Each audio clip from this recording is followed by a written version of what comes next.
Well, greetings and good morning or afternoon or evening. Here we down at the bottom of the 6-acre field here. And I'm with Oreo. Oreo? Hello, Oreo. Hello, Oreo. You're going to sit down. You're going to sit down. There's a good boy. You want your belly rubbed. You want your belly rubbed, do you? Oh, super friendly. Settled in very well, haven't you? Quish, I love it down here. This is wonderful. So I've taken Oreo down for the first walk around the fields. He's very active. I let him off around with the sheep, but yeah, he's gonna have to learn to be obedient, aren't you? And having your belly rubbed, it makes it oh so good. But it brings back lots of memories, really, because I've always had dogs. Even though I was from a young child, I always remember Dad having sort of collie dogs, which was always good. We would have a collie dog, really a working dog for the farm, to get the cattle in. And the first memories I had was a dog called Tim. Now Tim was a real strong border collie. He's really good and very obedient to my dad. He'd have to be with my dad, and he would go and get the cows in. But he was also very protective of the family, especially me and my brothers and sisters, and my mum. And I would remember with Tim being, trained to my dad's voice. And my dad said, pointed to something, it would chase. And you could quite often see this dog go chasing after a rabbit or something. But I remember one day there's a bloke who used to come down. He's a bit of a traveller, but he used to rough it and sleep out. And he used to come down, and Mum used to give him a drink and some biscuits. And anyway, my dad wasn't overly happy with this and said, look, you shouldn't encourage this bloke to come down on the farm.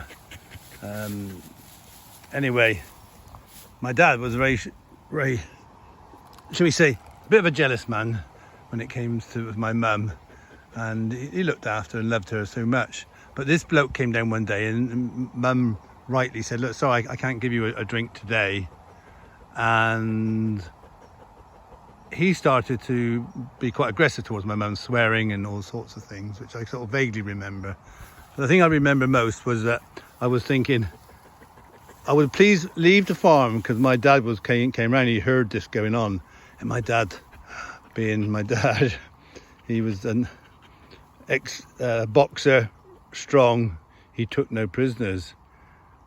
And I just said to myself, please go away. And he wouldn't leave my mum alone and kept pestering her and swearing at her. My dad came round, and my dad set the dog upon this bloke. And the bloke was running away, and the dog was snapping at him, biting him. And I think you'll probably got off lightly there, because if my dad got hold of you, you would not probably see tomorrow. He never came back, as you can imagine. But yeah, it was a bit of a traumatic time for me there with the dog. But the dog, was so well behaved, but very protective. And I remember my friend Rich and Greg used to come down. If they got too close to me, and that, he would go around and sort of nip them. The collies are very good at sort of nipping on the back. And then we had Kim, who was a beautiful dog. I was older and sort of worked for me, so it was very much more quieter. And then my favourite dog was Poppy. You know, Poppy. Oh, we love Poppy. And Poppy was a working dog with me. I was on the farm at the time, and was my dog, and the collie dog, and super intelligent, and was very protective of the girls. You know, he would look after the girls, and just when they walked next door, he would just walk alongside them to make sure they were safe, and very obedient, and didn't really like cats. I mean, it's a collie thing. Obviously, the Oreo there is not overly keen on our cats, but he'll get used to them. And Poppy was a super dog. You love dogs, but you know, obviously, that they will break your heart at some point, and wouldn't live forever. But we also had a little Jack Russell called Mickey, who was a super cute little Jack Russell. He was sitting in the back of the tractor with me. Again, super pet welcome dog and companion. They are. You know, when I was in a tractor working as a younger, having a dog there, up there, and partly Oreo, sit down, sit. Good boy. There's a good boy. That's a good boy. There's a good boy. You have your belly rubbed, eh? You like that, don't you? So then, with dogs, you have to make sure they are obedient and respect, and you control them by your voice. If you talk softly to them, hello, they get all very soppy and everything. If you raise the voice in a nice way, they will respect that as well. So I'm sure Oreo will have lots of fun here at the farm. Now, what are you doing? Are you going soppy on me? You just want cuddles, don't you? Oh, you got Cara and Caroline to give you cuddles as well. So yeah, then sort of the last dog I'll tell you about was Jazz. The girls were quite young, and I thought it'd be quite nice to have a dog for them, a young dog. And it was just before Christmas. We went down to Cardiff, and there was a market out there, and they were selling puppies. It was obviously wrong to do that, but there's one puppy there which looked at me and said, "Quish, I need you. I need a home." And I said to the girls, "We will go back at the end of the day, and if the little puppy is still there, we will bring her home." We didn't tell Ellie, of course. She wouldn't be too happy with that. So we ended up going back to the market, and little puppy we named Jazz was there. And we picked her up and put her in a box, and we said, "Don't tell Mum." We were on the train, weren't we?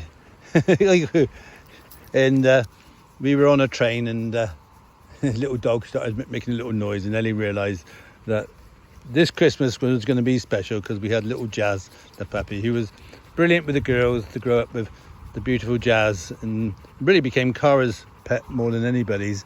And though Ellie did like Jazz, it was more of a house dog than anything else. We didn't have a farm then working. Yeah, and Jazz got old, and the girls left, and sadly Jazz left us. And I thought one day we'll have another dog. And here we have another dog.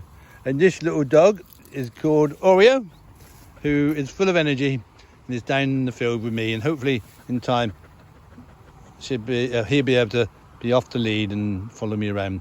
But you're very good, aren't you, Oreo? Quish, I love it here already. I've settled in. Oh, so I'm going to work my way back up to the farm. You need a rest, you need a drink. You're exhausted. I'm worn out. Never had so much exercise. But this is a working dog, and he's not going to be working as such. He'd be my companion, and obviously for our volunteers there, it's nice to go for a walk with a dog. So, Oreo, oh yeah. He's going to chew in some grass. Anyway, I hope you hear my dog stories, and I'm sure you have lots of adventures, and I'll tell you lots more stories about some of our wonderful animals I've had. Oh, he's a good boy. He's a good boy. He's a good boy. Oh, quick. I need a voice. I know, I've got to work on a voice for you. It needs a little bit of Welsh. So this little dog has had lots of love. Anyway, for me, Caroline, and of course the wonderful Oreo, tell me your doggy stories. Oh, quick. Oh, so nice. Oh, I'm tired.